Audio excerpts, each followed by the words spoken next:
Okay, my name is Oliver DeWitt. I was originally born in a little town not on the map in southern West Virginia. And my daddy and my mama argued for about 6 months back in 1945 about moving to Florida, because my dad moved from Florida to West Virginia back in the 20s. And they argued for 6 months, just about every day.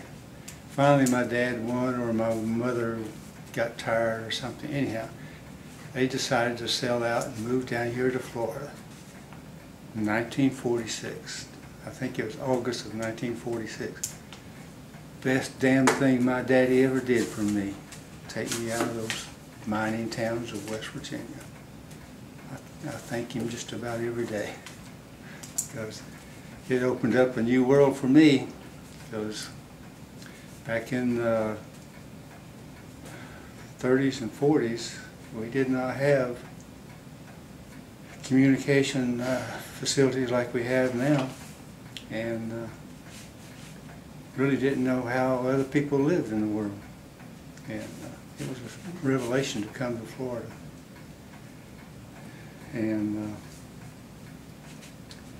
we moved here in August of '46, and I've been having trouble trying to figure out when I actually started the school here, because my memories are sort of mixed a little bit. And I know I was terribly homesick for West Virginia and my friends I had up there. But anyhow, I started the school up here at Pasco High School. I remember walking to the school, and I had on a little thin black sweater, which confuses me as to when I actually started school here, because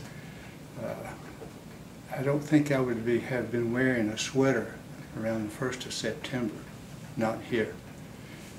And so maybe it was in January. I haven't ever been able to figure that out. But anyway, I was real homesick and lonesome because I didn't know anybody. I think I was about 17 years old. And somewhere along the line, I heard something about spring football practice. Well, where I came from, we didn't have football. In fact, the only game I ever saw, or partial of a game, was riding home on the school bus, and there was a field out there, and a couple of teams were playing. And I saw it as going by. That was the only football game I'd ever seen. So they asked me, well, what position would you like to try out for? Well, the only thing I'd ever heard of was tackle. I weighed 118 pounds. So I was tried out for tackle in spring training.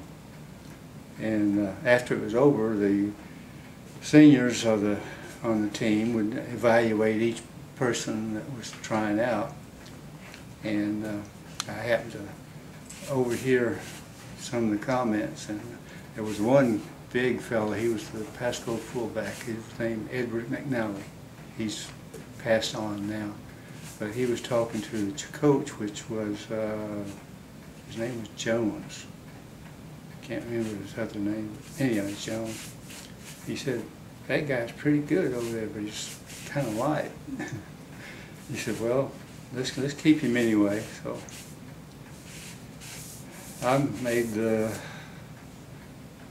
bottom squad, or whatever they called it.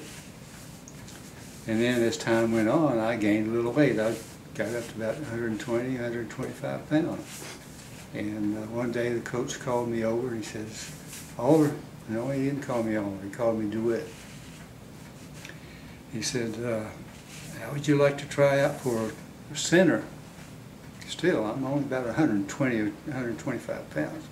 And usually a center is a pretty big guy, at least nowadays. And I said, okay.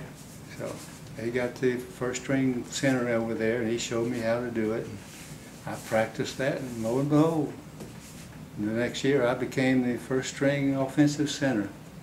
And another fellow played defense mostly, and once in a while I would play on defense. But we had very successful teams back in those days. That was in well, it began in 47, I guess. 47, 48, and 49, we had two consecutive winning seasons with no losses. And I think the 49 team, I think we had one loss to Tarpon Springs. But they won the conference every year, and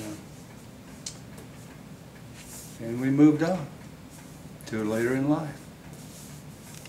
And I worked with my father for a while after graduation in 49, and as a plumber's helper, which wasn't a bad job. It's kind of nasty sometimes, but it wasn't bad. But then one day in late August, one of my friends came by and he says, "Oh, I had a nickname. My nickname was Twist."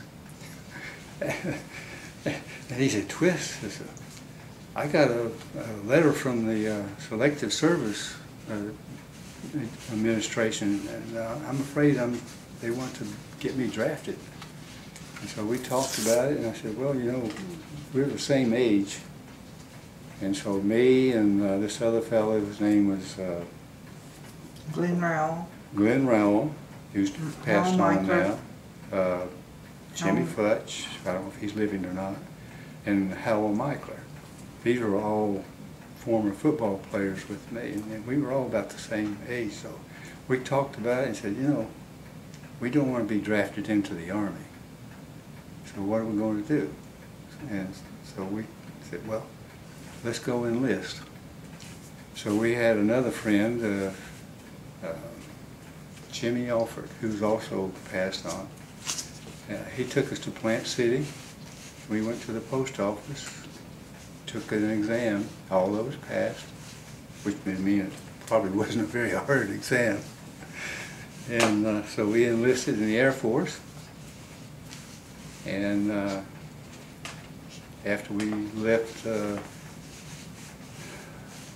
Wichita Falls Air Force Base in 1950, never saw each other again until after we were all both discharged. And we all went just 4 different ways. And while we was in service, about 2 years after I was in, or 1 year, we got married. And been that way ever since. Our 60th anniversary will be in November. Barbara? I was born in this house in Dade City in 1932. I was the youngest of 6 children. All of them had gone to Pasco High School and graduated from Pasco High School. There was a range of 20 years difference in us, but it was still great. There was so much freedom growing up in Dade City. We had the same principal all during grammar school, and that was where the Cox Elementary is now. And we had 1 through 8 grades. I believe there was a private kindergarten in Dade City, but it was nothing that very many people took advantage of. We had fabulous teachers. They stayed year after year for the most part, and we knew what to expect when we got to them, and for the most part, most of us had older siblings and they knew what to expect. When we started our music program, we started in the 4th grade. When we were good enough, we went into the high school band. So I had started on the clarinet in the 4th grade, and by the time we were in about the 6th grade or so, we were walking over to the high school, 4 of us, every afternoon for the band practice, and enjoyed that very much. But the freedoms that we had in Dade City were fabulous. Everybody watched out for everybody else. It was literally a small town. You knew everybody, and anything you did that would get you in trouble, your parents would find out about it because somebody was going to tell them. And on into high school we went, and there was band, there was football, there was a camaraderie. We did have a few sects, clans that really stuck together then that we don't have now. And that's good and bad. Saturdays were fabulous in Dade City. All the stores were open. Our insurance man, Bill Barber, sat on the hood of his car, all 6 feet 4 inches tall of him, on Saturday evening, and people went by and paid their weekly insurance bills. Most people went out to supper. There was Bill's Restaurant on the corner where the lace shop is now, and there was an open bar across the street. We had 2 drugstores, one on either corner. Both of them were Touchstones. One was a Rexall, and the other one was just Touchstone's drugstore. But everybody knew everybody else. Everybody was in school together. When we got to be in the 9th grade, everybody from Land of Lakes came to Dade City, as did the students from Lacoochee. And we all formed new friendships at that point. But we moved away from Dade City after high school, lived in various places, and when we started having children, we were living in Jacksonville.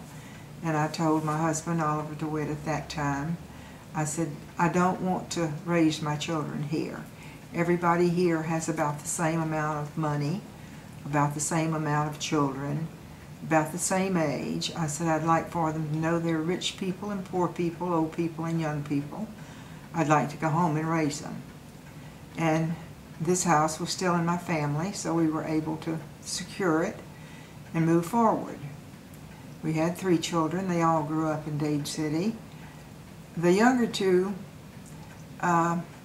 born in 59 and 62, had pretty much the same freedom that I had growing up. The one that was born in 67 didn't. There are a lot of changes that had taken place. You didn't feel quite as free letting your children roam. But they've all enjoyed growing up here. We had teachers. They didn't have any of the same teachers that I did. I had some of the same teachers that my brothers and sisters had. Miss Percival was a long-time educator here. I didn't have her. I had her for homeroom, but I did not have general science with her. But our band director was Mildred Bird. She was fabulous, and we formed friendships with our teachers. We had a teacher that was teaching senior English. There weren't many in that class. Her name was Miss Cartwright. And we all formed a friendship with her. The classes were smaller, and you got to know the teachers got to know you, knew your strong points and your weak points, as we did them. But growing up in Dade City was great. We loved it. We had freedoms that just don't exist now. It was great.